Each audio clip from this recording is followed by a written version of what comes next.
1월 21일 장윤선의 취재편의점 시작하겠습니다. 내란 속의 윤석열 피의자는 어제 열린 헌법재판소 3차 변론기일에 출석해서 자신에게 제기된 모든 혐의를 몽땅 부인했습니다.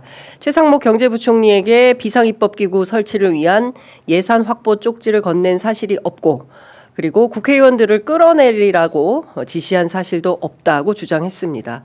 오로지 거짓말, 그리고 오히려 부하들에게 책임을 미루는 매우 치졸하고 찌질한 모습 그 자체였습니다.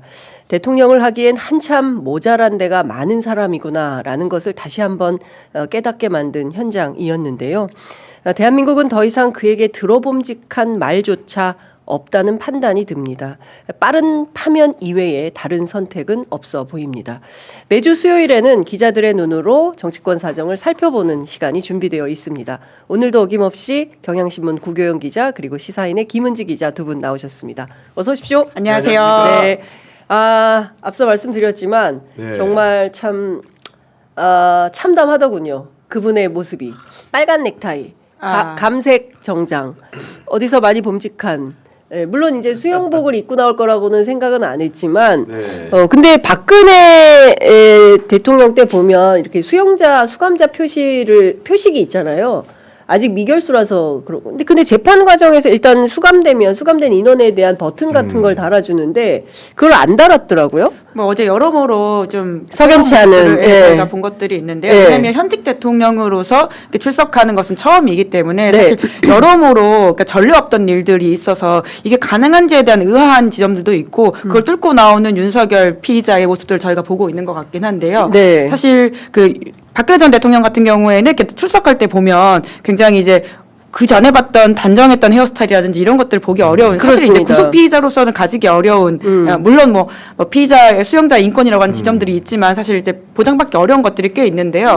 그에 반해서 이제 윤석열 대통령 같은 경우에는 어제 굉장히 이제 멀끔한 모습으로 나왔다라고 하는 것이 저게 어떻게 가능했지라고 궁금해하시는 분들 저 방송할 때도 댓글로 많이 물어보시더라고요. 네, 어제 방송하실 때. 그러니까 워낙 전례 없는 상황이다 보니까 정말 좀 취재가 필요한 것 같긴 합니다.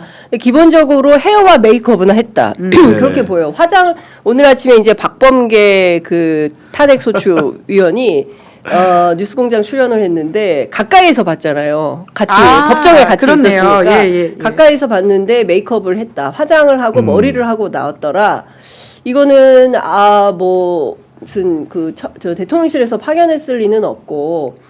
아마도 재소자 가운데 메이크업 아티스트나 헤어 디자이너나 이제 이런 분들이 해준 거 아니냐라는 그게 가능한가요, 근데? 독방을 쓰고 그게 아마도 구치소 내에서 그런 식의 조력은 불가능할 것 같고요. 아마도 셀프로 했거나 아니면 이동간에 경호처 직원들이 도움을 줬거나 그런지 모르겠지만 물론 이거는 추정의 영역입니다. 다만 사람들이 가장 궁금해했던 것은 그의 외견이었던 게 결국은 그의 전과 후 어떤 모습일까 이런 거였는데 결국은 끌려갈 때 그 모습 그대로 하고 나왔는데. 특히나 저는 개인적으로 헤어스타일에 주목을 했습니다. 왜냐하면 윤석열의 그 헤어스타일에 변천사가 좀 있어요. 검사 윤석열, 사람에게 충성하지 않는다. 그때만 하더라도 이마를 까지 않았거든요.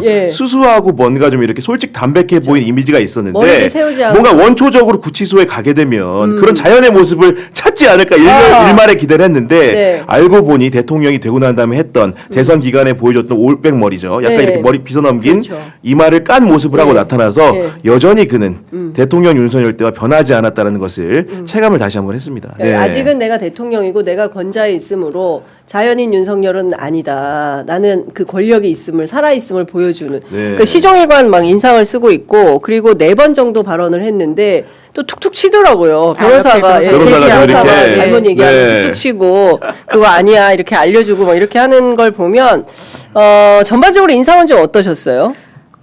발언과 이런 것들인가요? 일단 박은정 의원께서는 상당히 초라해 보였고 그리고 좀 비굴해 보이고 그랬다라는 평가를 좀 했는데 가까이서 보신 분들은 이제 그런 평가를 했어요.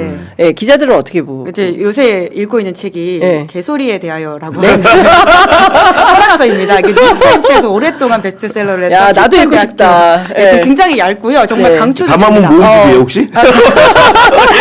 뉴욕타임스 베스트셀러 베스트셀러였던 프린스턴 교수의 철학서인데 아주 얇거든요. 이게 최근에 나온 책이 아니라 서로 좀 보내주고 싶네. 그러니까 이게 특히나 그러니까 영어로 하면 on bullshit이라고 해서 이 불시를 어떻게 해석하느냐의 문제인데 굉장히 적확하게 우리나라에 번역된 단어라는 생각이 들고요. 이제 이게 단순하게 거짓말과 소위 말하는 개소리가 얼마나 다른지를 구분하면서 앞으로는 그런 개소리의 시대가 될 것이고 그것을 어떻게 대처하면 좋은지에 대한 철학적 해석이 담겨 있는 정치 철학서인데요. 사실 윤석열 대통령이 헌재에서 하는 수많은 궤변들에 대해서는 우리가 이 책을 읽고 좀 대응해야 되는 게 아닌가라는 생각이 들 정도로 이분의 이야기는 이제 결국 개소리는 무시가 답이다 하는 것이거든요. 그러니까요. 그런 생각을 많이 했습니다. 그 책을 좀 읽어봤으면 좋겠다. 그러니까요. 우리가 오늘 해야 되는 것도 바로 그 개소리에 대하여 얘기를 해야 될 것 같습니다. 정말 철학서입니다. 철학서. 네, 철학서. 프린스턴 대학교 철학과 교수님이 쓴 교수님 프랭크퍼트. 아니 근데 저는 개인적으로 모르겠습니다. 가까이서 본 박은정 의원이나 박범계 의원이나 보면은 뭔가 초라하고 행색이 좀 불편해 보였다고 얘기했는데 영상으로 접한 제가 접한 그의 모습 같은 경우에는 역시 내 얘기할 때 너무 신나 보였다. 왜냐면 자기 주장을 할 때는 뭔가 막힘없이 재소자라는 느낌이 안 들고 위축되지가 않아요. 여전히 내가 이 나라의 권좌에 있고 대통령이다 이런 느낌을 주기에 충분했고 오후 2시부터 1시간 43분간 이제 현재 심판이 진행이 됐는데 그 기간 중에 무려 4차례나 발언권을 얻어가지고 얘기를 한 거지 않습니까? 앞으로 4차, 5차, 6차 변론기일에 어떤 모습이 펼쳐질지 더군다나 증인신문 와중에 자기가 증인신문 하겠다고 나서는 게 아닌지 그런 예고편 같은 느낌을 좀 받았습니다. 충분히 그럴 수 있다고 보는 게 이제 내일 제일 중요한 증인 본인 입장에서는 김용현 전 장관이 나오지 않습니까? 그 지금 포고령을 누가 썼는지 그리고 비상입법기구 쪽지와 관련돼 있는 논쟁이 있고 사실 그것이 내란죄의 가장 결정적인 증거라고 할 수 있는 부분인데요. 그리고 김용현 전 장관의 떠미는 모습들을 지금 계속 보이고 있거든요. 그래서 내일 김 전 장관이 직접 증인으로 나왔을 때 윤 대통령이 신문하겠다고 나설 경우에 그 심리적 압박, 김용현이라고 하는 자가 이걸 어떻게 받아들일 수 있을까가 좀 걱정스러운 면은 있습니다.